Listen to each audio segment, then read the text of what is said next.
लक्षपेक्षा अधिक महिलांना आज या योजनेचा लाभ हा याने त्याच्यामुळे ही योजना अधिकाधिक यशस्वीरित्या पार पाडणं हे काम हे सुरू आहे।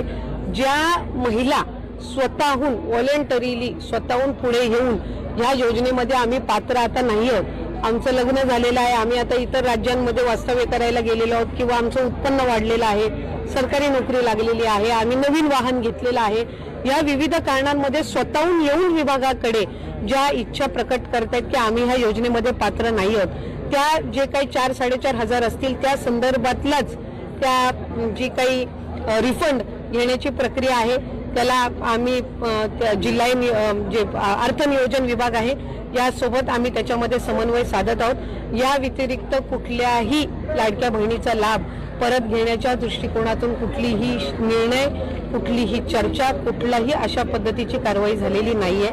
एकही निकष हा आम्ही बदललेला नाहीये। जो शासन निर्णय आम्ही जुलै महिन्याच्या कालावधीमध्ये गेल्या वर्षी निर्गमित केलेला होता त्या शासन निर्णयाला धरून जी आहे ती त्या ठिकाणी ही योजना सुरू आहे। एकही निकषामध्ये अगदी शब्दाचा सुद्धा बदल हा केला गेलेला नाहीये। हे मला आपल्या माध्यमातून निश्चितपणाने लाडक्या बहिणींना सांगावंसं वाटतंय।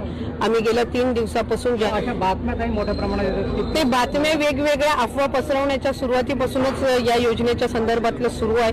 कारण कुठे ना कुठेतरी विरोधकांनाही सुरुवातीपासून ही योजना खटकत होती, त्यामुळे त्यांच्या माध्यमातूनही आहेत। काही वेळेला विनाकारण एखादी कुठली वर्तमानपत्रामध्ये बातमी आली की त्याची शहानिशा न करता माध्यमाकडून त्याचा प्रसार होत आहे। त्यामुळे मी आपल्या माध्यमातून सगळ्यांच्या माध्यमातून मला राज्याच्या जनतेला आणि लाडक्या बहिणींना सांगायचंय की ही योजना यशस्वीरित्या सुरू आहे।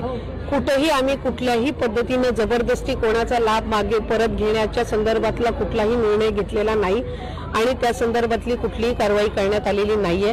कुठलीही योजना असेल, संजय गांधी निराधार योजना असेल, तुमची नमो शेतकरी योजना असेल, पीक विमा योजना असेल, कल्लेक लाडकी योजना असेल, शासनाच्या कुठल्याही योजनेचं वर्षातून एकदा स्क्रुटिनी ही रुटीन पद्धतीने होत असते। ही प्रचलित पद्धत आहे, ही कुठली नवीन पद्धत नाहीये।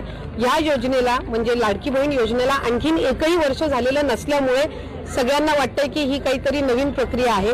आम्ही क्रॉस व्हेरिफिकेशन फक्त करत आहोत आणि त्यामध्ये सुद्धा कुठल्याही एकाही बहिणीचा लाभ आम्ही कुठल्याही पद्धतीने अद्यापही परत घेतलेला नाही आणि त्या संदर्भातली कुठली साधी चर्चाही नाही।